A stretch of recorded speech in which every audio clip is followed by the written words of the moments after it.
So the topic of today would be clean and unclean animals. What purpose was it? What does it represent? But before I do that, I want to recap from yesterday. I have to admit I was just a little sloppy, as all the other preachers out there, and I don't consider myself a preacher, are extremely sloppy. And so I went back and typed up some things in the text down below the video to do some clarification. I changed the title, Who Was the Perpetrator of the Abomination of Desolation? And in the description I wrote, As I See It, number 1, Abomination of Desolation of Daniel 11. That is actually, he is the perpetrator of the abomination of desolation. Okay? And he offered swine's flesh at the altar and the temple. Okay? But thereby desecrating the temple. So the temple had to be cleansed, and it was by the Maccabees.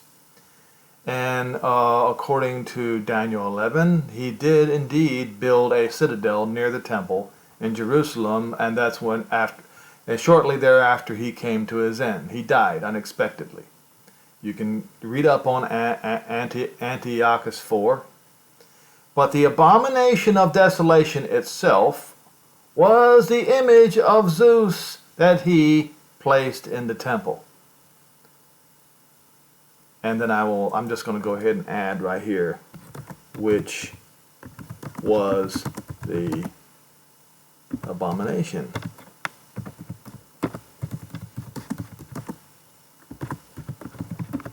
Okay. So, and hopefully that will clear things up a little bit on this one. Now, the abomination of desolation of Daniel 24 and verse 15, Titus destroyed Jerusalem and the temple. See Daniel 9 and verse 27, and he placed the image of Zeus, aka Jupiter, at the wing of the temple. This Zeus, Jupiter, was also the abomination. All right. Now the man of sin who called himself the greatest of all gods, Caligula, it can be read about in 2 Thessalonians 2 verse 4, placed image of himself as Zeus in the temple, and indeed he did. There's an argument as to whether he did or not. He did. It was taken down. But it was still left up in all the other synagogues, aka temples, around the realm of Rome. What is the man of sin? The second one. Well, he, like the first one, calls himself father when he has no children. When a man calls himself father when he has no children, he makes himself above all that is called Eloah, God, whatever. That's what he does. Okay, and so he makes himself then to be just like Caligula. And he causes people to worship the image of Zeus, aka Jesus, which is essentially the chosen image of both the above abomination perpetrators, which would be both Caligula, who started the ball rolling. Actually, it was Titus who destroyed the temple and placed the image of Zeus. But Those are the two abomination of desolation occurrences, is what the way it should read. Maybe I should, here we go. Occurrence.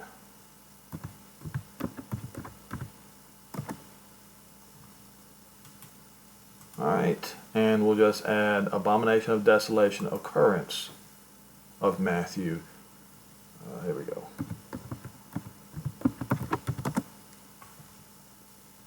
Alright, I think hopefully that should fix this. Head with the deadly wound, the fifth head in the seven-headed Julio Claudius dynasty was Nero. You can look that up and find that out for yourself.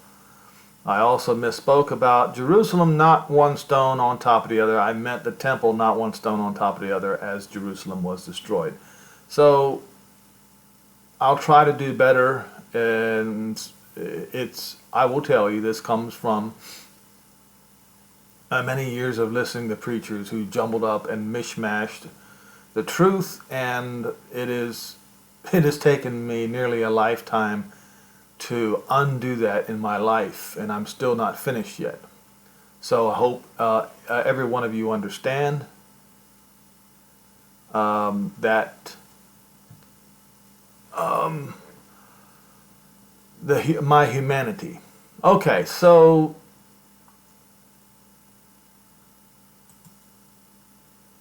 hold on, I need to save it. What did I just do? Now I got to go and fix it again, but I'm going to fix it later. Okay. So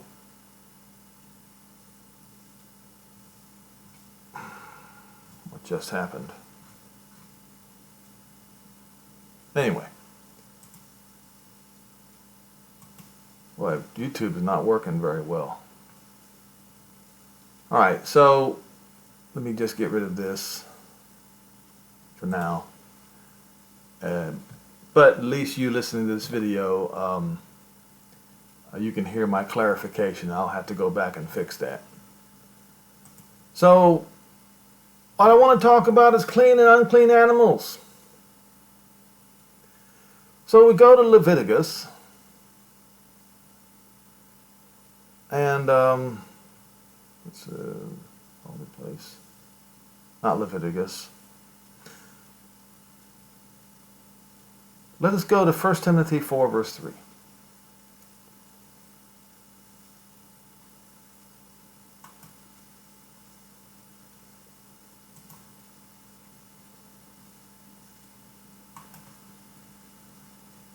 Once again, I try not to be sloppy, but such is the human condition.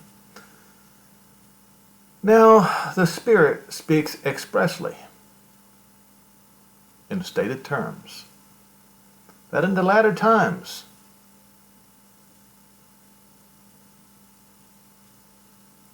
it says some. Tis means a certain one, someone, or anyone, or it could be everybody,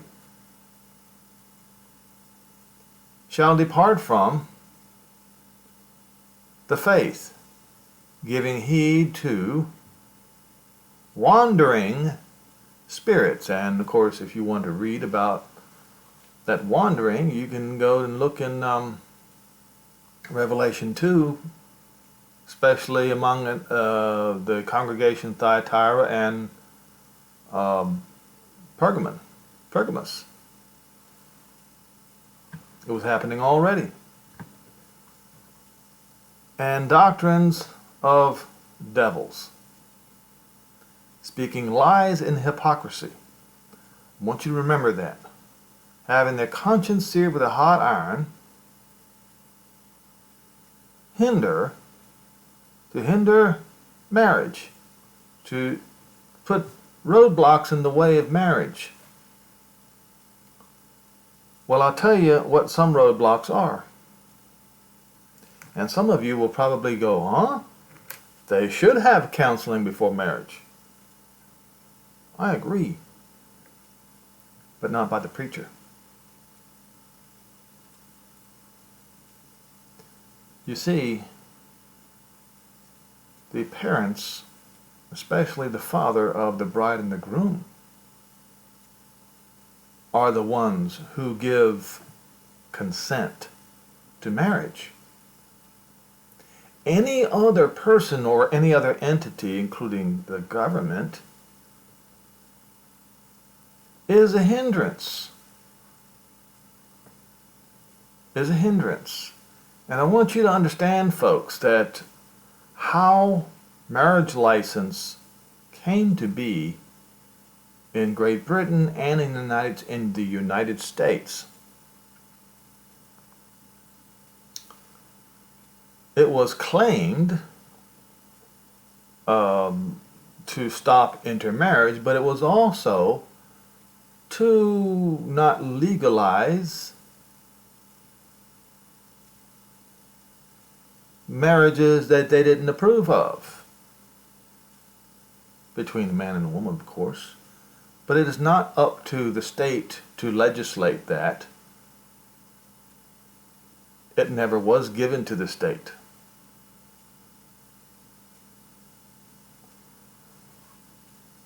Now, then on top of that, then you have the Catholic Church, which forbids their priests to marry. These things come from doctrines of demons, and they speak lies and hypocrisy. Why? Because, as you know, at the Vatican there are thousands of dead babies buried there. You can look it up. I wonder why.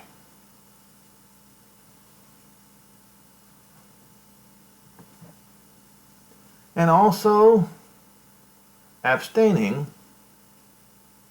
from food, which Elohim has created to be received with thanksgiving, with thankfulness.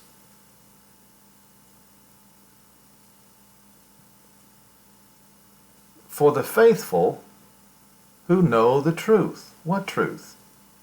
This one. And this one right here, some people that I know have really stumbled on it and stumbled on it hard, but it's not hard to understand. For all creature made by Elohim is good and nothing to be refused.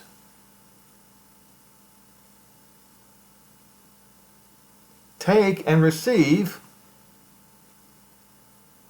with thanksgiving, because it is sanctified by the word, by the statement. See? By the statement. Something that Jehovah said. When did he say it? By a statement that he said of Elohim, not of Theos, and supplication, a petition. I wonder what petition that was. Well, let's go first and read Genesis 8.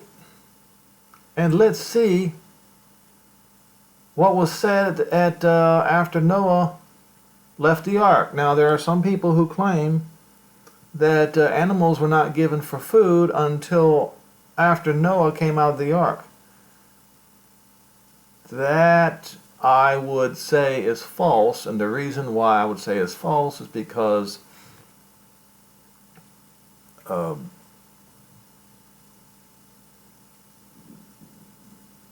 he had skinned animals for clothing for Adam and Eve. So they essentially had to use the skins of the animals to cover themselves up. Therefore, you get the gist. You understand what the score is here. Not to mention Abel and his righteous sacrifice versus Cain and his unrighteous sacrifice. Now, so, let's read this as it is written. Now, this is Moshe. Moses he wrote this. Did he write it correctly? Yes, he did. Let's just read it as it says, and then we'll continue.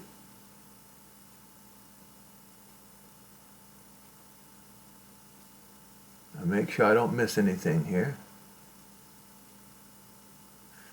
So Noah built an altar unto Jehovah, not the Lord, and took not of every clean, not of every clean beast, but of clean beast and clean fowl. And he offered a burnt offering on the altar. And there was a reaction by Jehovah. He reacted to it. And he smelled a sweet savor. And what was his reaction? And Jehovah said in his heart, I will not again curse the ground, cause a flood, any more, or for man's sake. Even though the imagination of a man's heart is evil or adverse to him from his youth. Neither again, or to add, smite,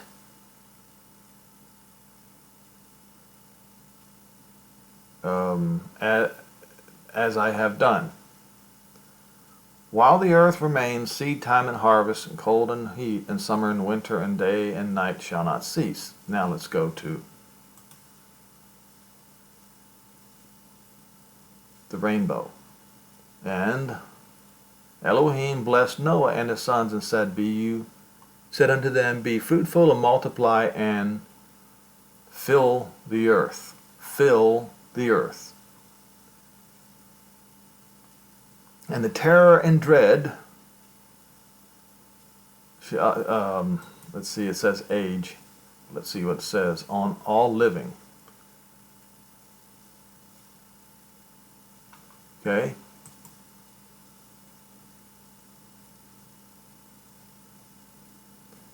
Of the arets, and upon the flying creatures of the air, and upon all that move, creep about on the earth, and upon all the fishes of the sea, into your hand are they delivered. He has given them all into your hand. All of them. Listen very carefully, folks. All the creeping things that live shall be what? You shall eat. Okla means eat. Eat food and fuel. See, in essence, the skins that Adam and Eve had on them was kind of like fuel. It kept them warm, kept them covered. It shall be for whatever you choose to do with it. And every green herb or grass have I set for you, with one condition. But any flesh with the life thereof, which is of the blood thereof, you shall not eat. In other words, if the life is still in it, if the blood is still in it, you shall not eat it.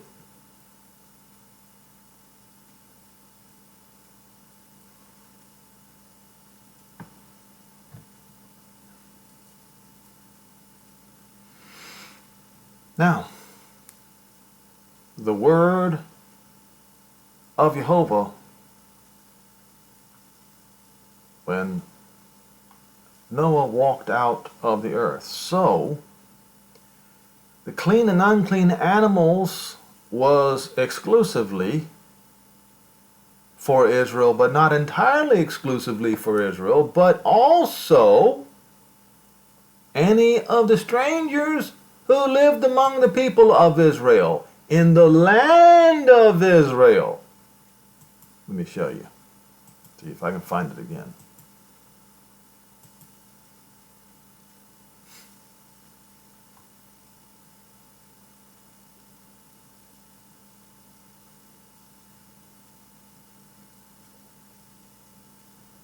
Leviticus 17:13. If any Israelite or foreigner living among them, it's in the land, hunts down a wild animal or a bird, said must that which is eaten must be drained of the blood. I thought it was going to be of unclean animals, but all right. But you can see where the draining of the blood. That's okay. Of the draining of the blood. Now the unclean. So once again, sloppiness on my part. So the draining of the blood. That requirement was for both the Gentile and the Israelite, whether or not they are living in the land. Because that was from the beginning.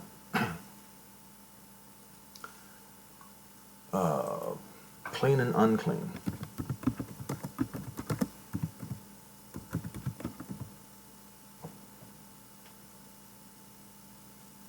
Leviticus 20. Let's go to Leviticus 20. Now, it says, you must therefore put a difference between clean beasts and unclean, and between unclean, foul, and clean. And you shall not make your souls abominable by beast or by fowl or by any manner of living a thing that creeps on the ground, which I have separated from you as unclean. Okay, who is you? The Israelites. When did he separate it? When did he separate the unclean animals? At that point, because he just said it. He separated it from them. He took those animals away from them to eat. They had it. Now he took it away from them. Let's read it again.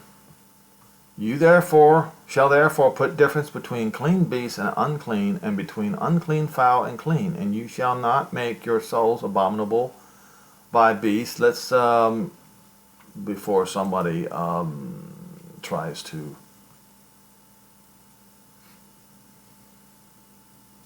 You shall not make your souls detestable by beast or by fowl or by any manner thing which creeps on the land. Separated. And it says to become unclean. To become. Now something that to become is not something that always was.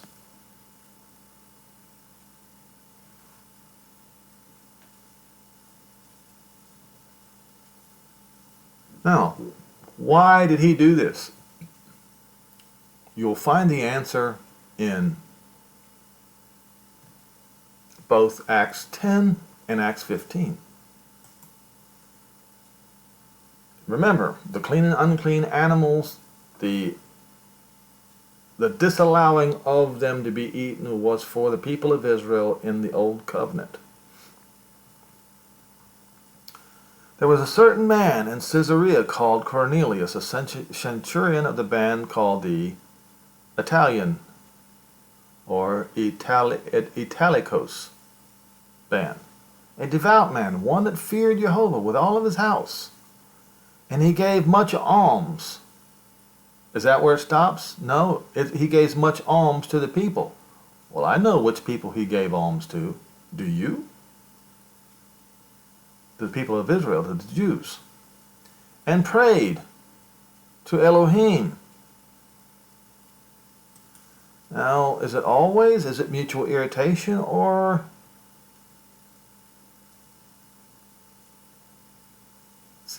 each, every, properly, throughout the entire, continually? Okay.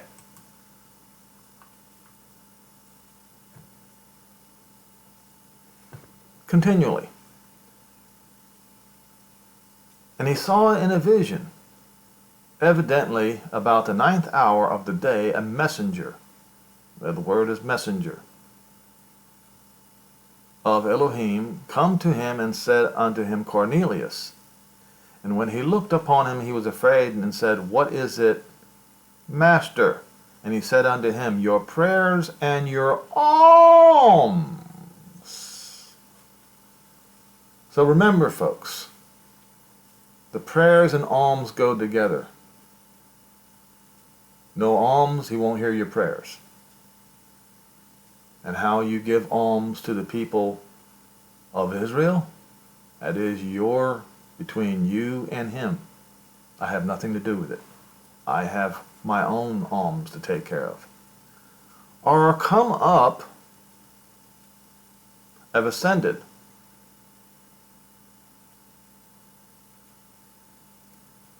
have entered a memorial in the sight of Elohim. Now send men to Jaffa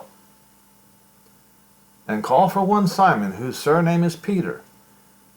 And he lodged with Simon a tanner, whose house is by the sea, and he will tell you what you should do. And when the messenger which spoke unto Cornelius was departed, he called 2 of his household servants, and a devout soldier, and another soldier who was with him, and waited upon him continually. And he had declared all these things to him, so he sent him to Jaffa. And then the next day they went on their journey and drew near to the city, and Peter, when he went up on the housetop to pray at about the 6th hour, and he became very hungry, and he would have eaten, but they were still fixing whatever meal it was.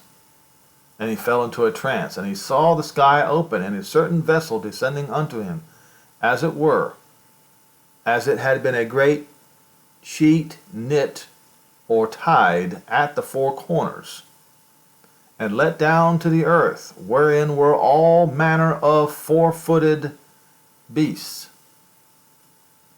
of the earth, and wild beasts, and creeping things and fowls of the air. And then there came a voice to him and says, Rise, Peter, kill and eat. But Peter said, Not so, master, for I have never eaten anything which is common or unclean. And the voice spoke unto him again about the 2nd time, What Elohim has cleansed, do not call, that's not right there, not call common or unclean. And this was done 3 times, and the vessel was received up again unto the sky. But this speech was not new. The speech was given to Noah. Was given to Noah when he came out of the ark. And as I've told you, I've mentioned many times, anything that has been written in the words of Yehoshua and the prophets must have backing in Moshe and the prophets. And in the case of Moshe and the prophets, it would be Genesis 9, because Moshe wrote verbatim from the word of Jehovah on Mount Sinai these very words that Jehovah spoke to him. Genesis 9.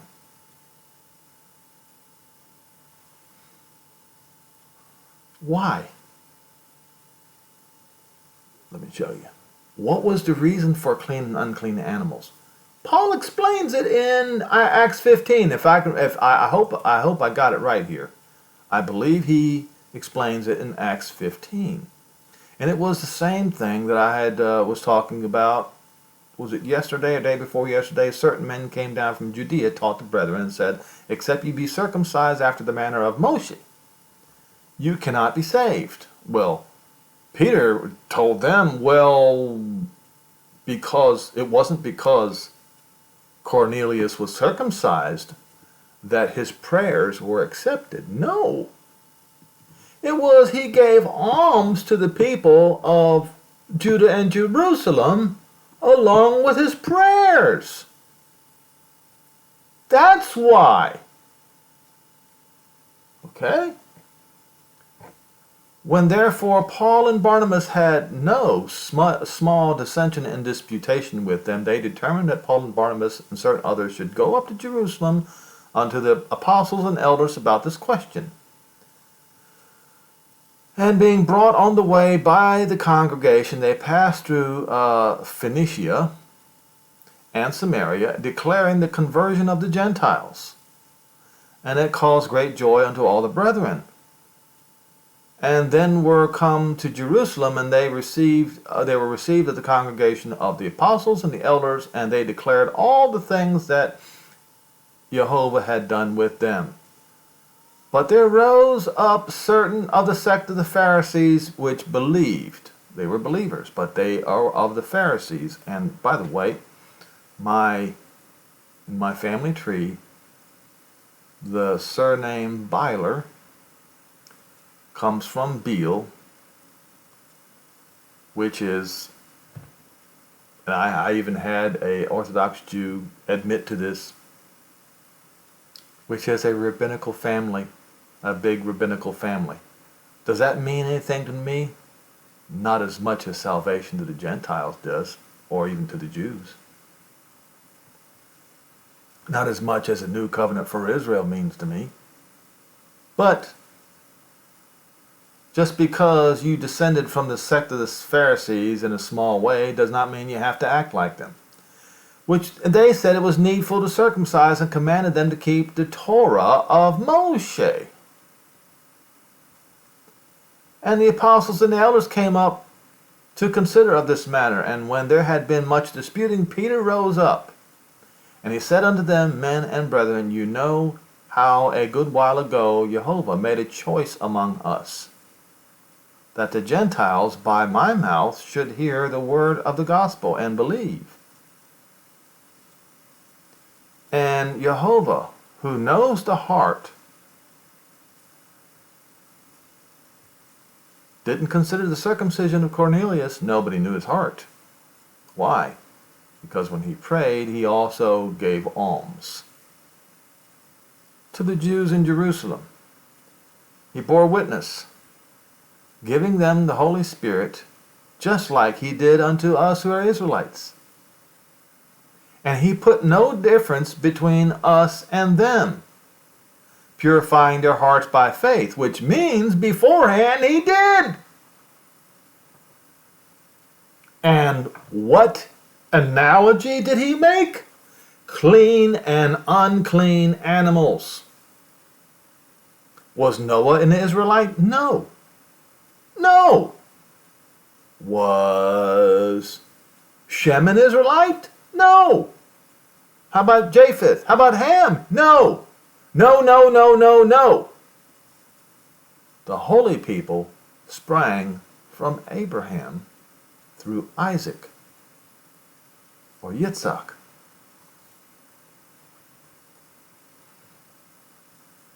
Now, therefore, why do you tempt Jehovah to put a yoke upon the neck of these disciples, which neither our fathers nor neither we ourselves had the power, look at it carefully, to bear, to carry? Now,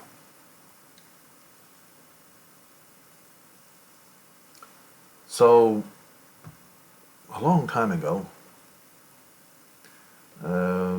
acquaintance of mine, some of them go to those, I believe this guy went to the so-called Philadelphia Church of God, as they say, and they claim that you have to abstain from unclean animals. Now, it's none of my business what you eat. And even Paul said, it's none of our business what other people eat. But this fella, he didn't leave it at that. He would post memes on Facebook with a family asking the blessing on the food, and then in the meme it was said something about how can you ask, and it wrote God to bless something that is not to be eaten. And he kept doing it over and over again, and it irritated me. And finally I had enough of it, and I just sent him it so that everybody could see. a response back that the response was something like this: why did you judge people who eat meats that you call unclean when you yourselves buy the same meat from the same grocery store that was cut by the same butcher with the same utensils, neither being washed in between cuts?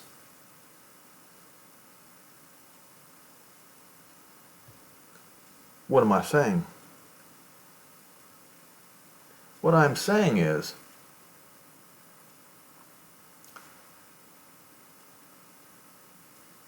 let's look at Haggai.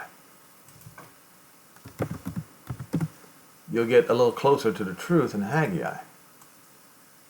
You see, 2, I believe it's 2.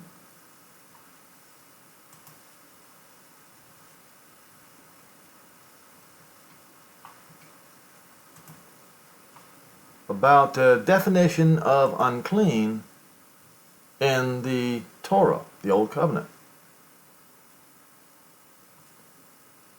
Verse 10, it says, in the 24th day of the 9th month, in the 2nd year of Darius, came the word of Jehovah by Haggai the prophet, says Jehovah of hosts, ask now the priest concerning the Torah, the Torah of Moses, saying, if one bear holy flesh in the skirt of his garment, and with his skirt do touch bread, or pottage, or wine, or oil, or any meat, or any other meat, shall it be holy?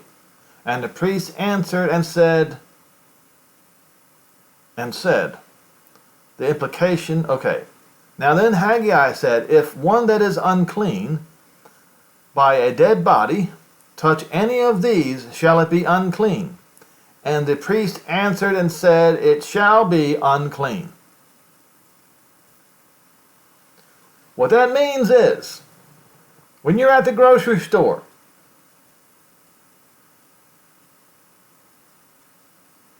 and the man is cutting what the Torah of Moses deems to be unclean, with the same knife, without washing, without purification, and all that sort of thing of the law of Moses, the Torah of Moses, he goes and cuts nice, beautiful cuts of beef, lamb, whatever.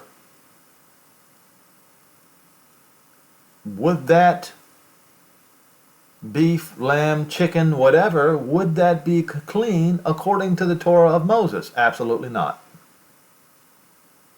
That's what I pointed out to this fellow, who I've known for a long time. And he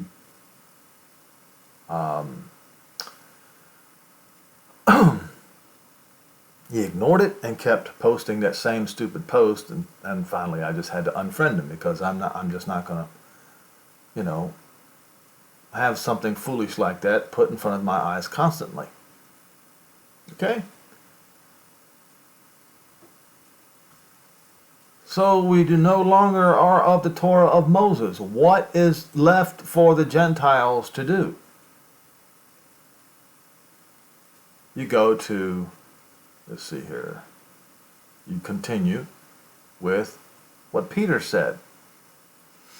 He said that neither they he said, don't put a stumbling block in front of them when we ourselves couldn't do it. When the Torah condemned Israel. It did. That's the reason why there has to be a new Torah, a new covenant. Now he's putting no difference between us and them, but under the Torah of Moses he did. And he used the law of clean and unclean animals to do it. You see, it is unmistakable. We just read what Paul said to the Gentiles. Now, wait a minute. Was this freedom only for the Gentiles? Let me show you something. So, let's see. where Paul caught Peter in, live as a Gentile. I believe that's how it's written. Live as a Gentile.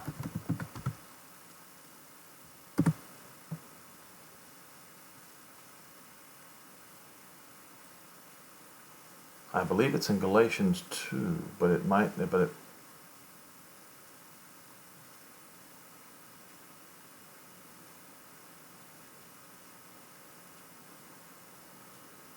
actually, there's a good one right here in 1 Corinthians 9. I want to look at this one first because I think that this is talking about... Oh, this is the correct one right here.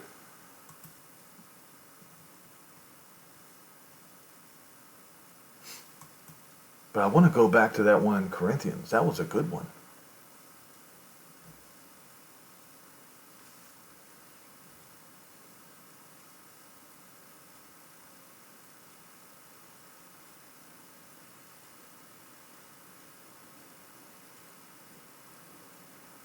All right. Then 14 years after I went up and came to Jerusalem with Barnabas and took Titus with me also. And I went up by revelation and communicated unto them that the gospel which I should preach among the Gentiles. But privately, but against, according... Wait a minute. Is that privately?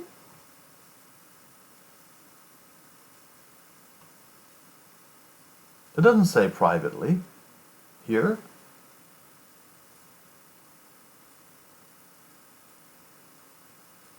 Wonder what, okay, down or against, or according to. Which definition is this? I'm not even sure. Which of the opinion, lest by any means I should run or had run in vain, but neither Titus, who was with me, being a Greek, was compelled to be circumcised, and that because of false brethren, a false brother, unawares, or brought in secretly, who came in privately to spy out the liberty which we have in Yehoshua the Moshiach, not Christ Jesus. See, let's look at this. Yehoshua is not Jesus. His name will always be Yehoshua, yesterday, today, and forever. That they might bring us unto bondage. Bondage? Us? Paul is a Jew. What do you mean? Bondage of what? To whom we gave place by subjection, not even for an hour, that the truth of the gospel might continue with you. But these who seem to be someone who pretended to be somebody, whether they were or whether they weren't, it makes no difference to Elohim, because he does not accept any man on any level. That's what he's saying. For they seem to be undertaken or something, nothing to me. But on the contrary, when they saw that the gospel of the uncircumcision was committed unto me, as I keep telling you, Paul was the apostle to the Gentiles. So the gospel for the uncircumcised was committed to Paul, just as the gospel of the circumcision was committed to Peter.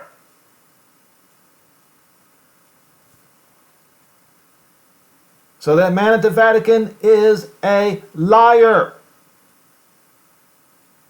At no time was any keys given to Rome by Peter.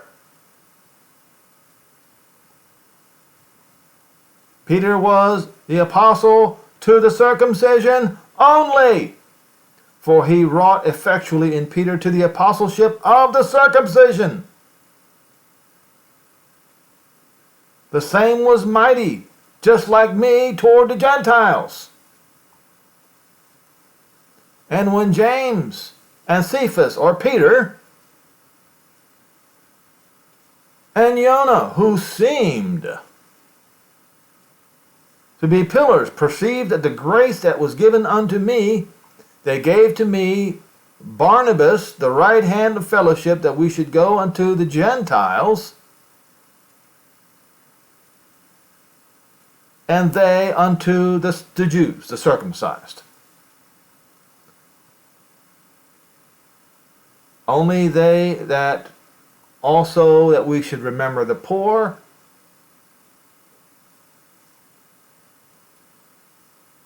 the same which also I was to do as well, give diligence to do as well.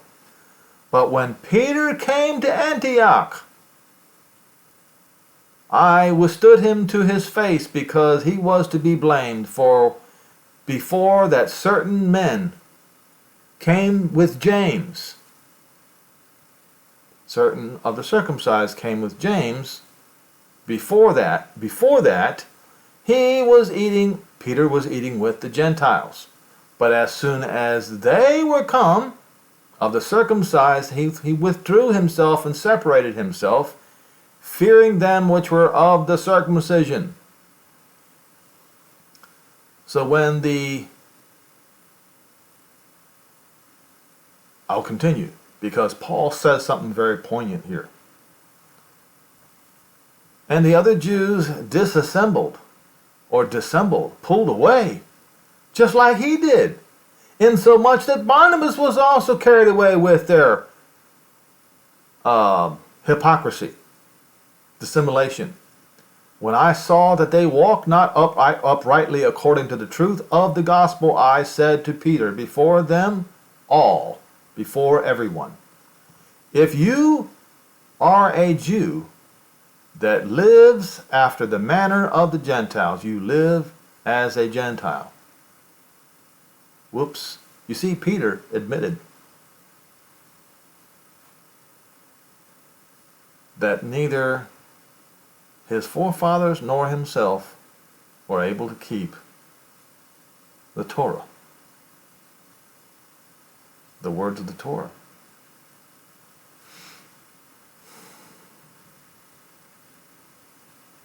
You being a Jew who live after the manner of the Gentiles and not after the manner of the Jews, why are you trying to compel the Gentiles to live as the Jews do?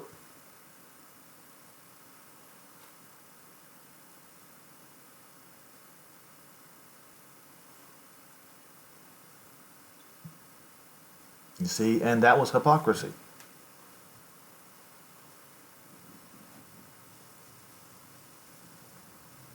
What I'm saying is, folks,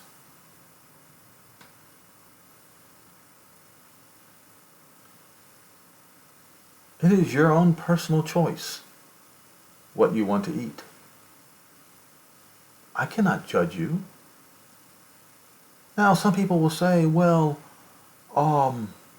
there's a reason, just like you don't eat poison ivy. You're not supposed to eat pork because it's poison. Well, I suppose somebody will come along someday and find out that there's an actual good use for poison ivy. Until then, probably not.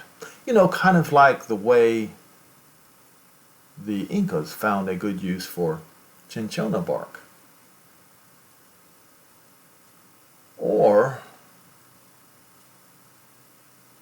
kind of like they found a good use for hemp oil, CBD oil. Do I have to go further? You see,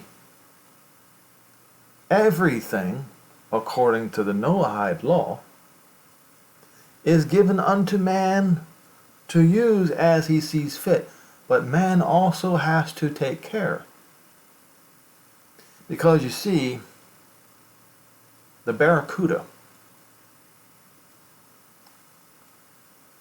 the larger of the barracuda is poisonous. Why? A barracuda has fins and scales. But barracudas, as they get bigger, because they eat coral fish, and coral fish are poisonous, and they also have fins and scales.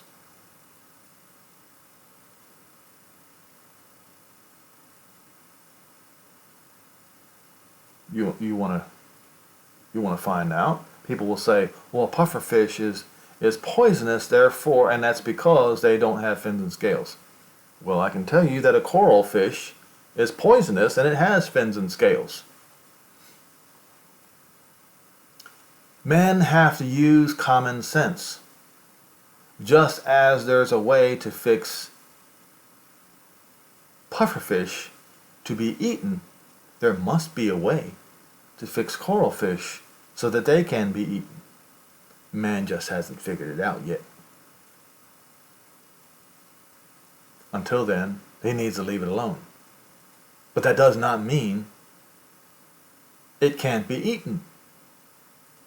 It just means until a man has figured out a way to make it fit to eat, until that, he can't eat it. But concerning the Torah, it doesn't matter. But you don't want to eat poison.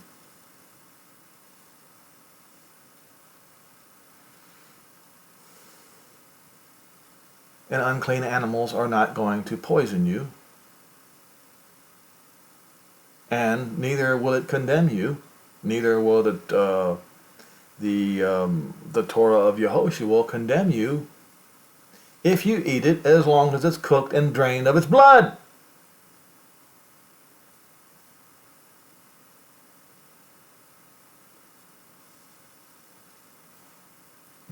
And just to recap, we'll continue with this Galatians 2 for a bit, and I want to see what's going on in Corinthians. We who are Jews by nature and not sinful like the Gentiles, knowing the man is not justified by the works of the Torah, but by faith of Yehoshua Moshiach, even we have believed in Yehoshua Moshiach, that we might be justified by his faith, and not by the circumcision, clean and unclean animals, and those things which the Israelites found themselves unable to do, causing the Torah of Moses to condemn them.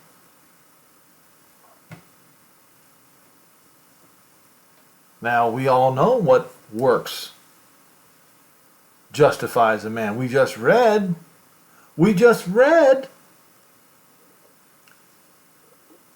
concerning Cornelius.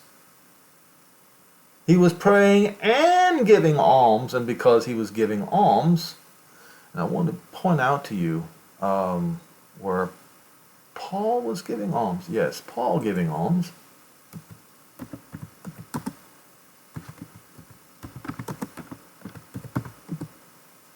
I'm going to lose my spot.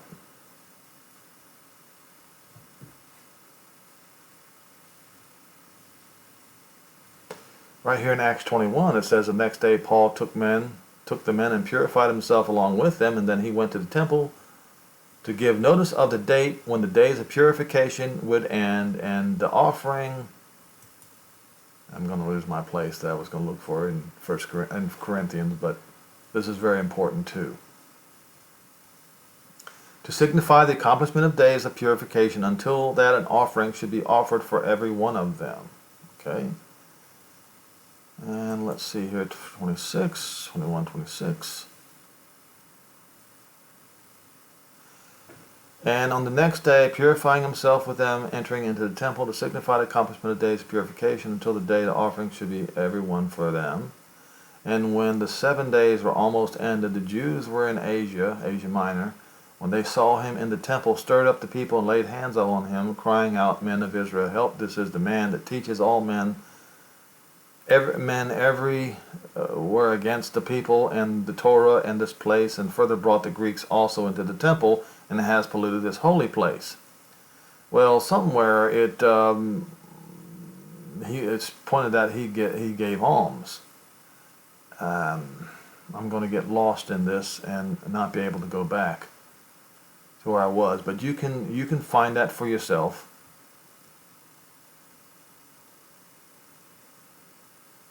And also I wanted to go to this, touching the Gentiles who believe, we have written and concluded that they observe no such thing except, they observe nothing else except that they keep themselves from things offered to idols and from blood, that's shedding blood, and from strangled meat, meat that has not been bled, and from fornication.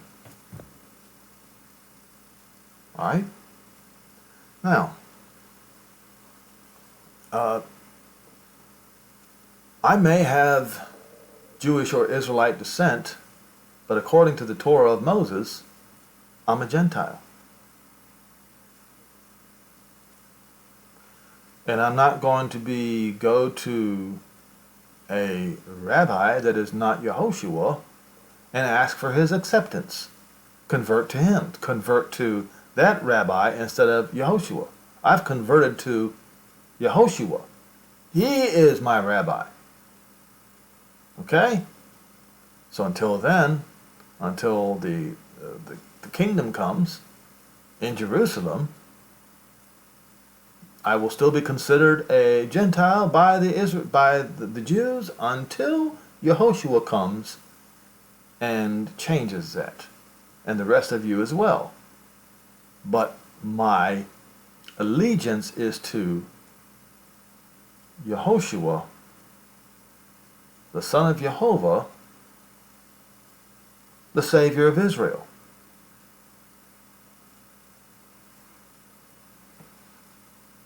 All right, but somewhere in here, it points. I think it's in a different. Paul might have been talking to the Corinthians about what happened in the book of Acts, but you can see there were several times, including in Acts 15, where the 4 tenets for the Gentiles was those 4 things. Nothing was to be added, nothing was to be subtracted. Those who were believers in Yehoshua. It's just that simple. I hope that was enough, but I'm going to make an attempt to go backwards and see if I can find that in, because that bothers me that I saw it. Alright. And he makes the same point here.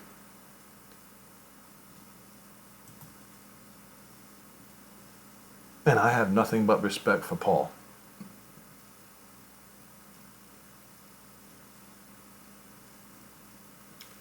Verse 21, something somewhere in there, 21.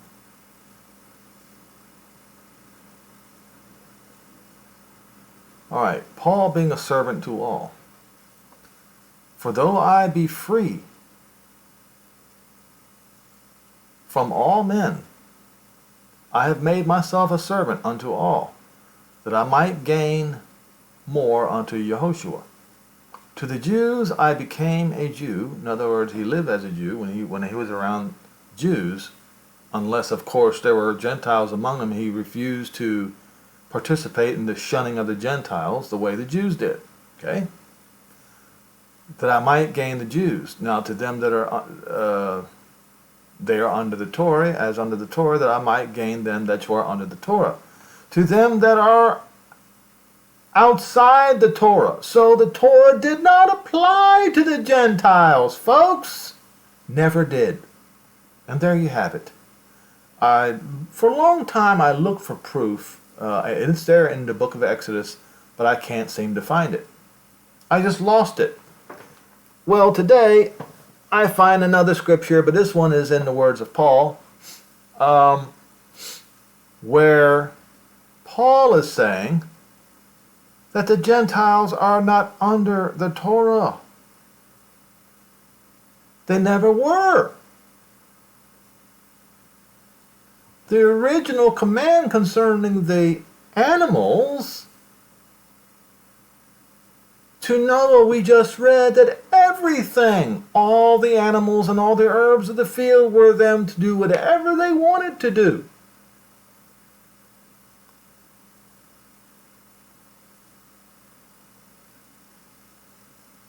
You see? But with the Torah came, I know Abraham was not given the Torah, but he was also given, but at that particular point in time, circumcision came. But it was written in the Torah to be for the people of Israel,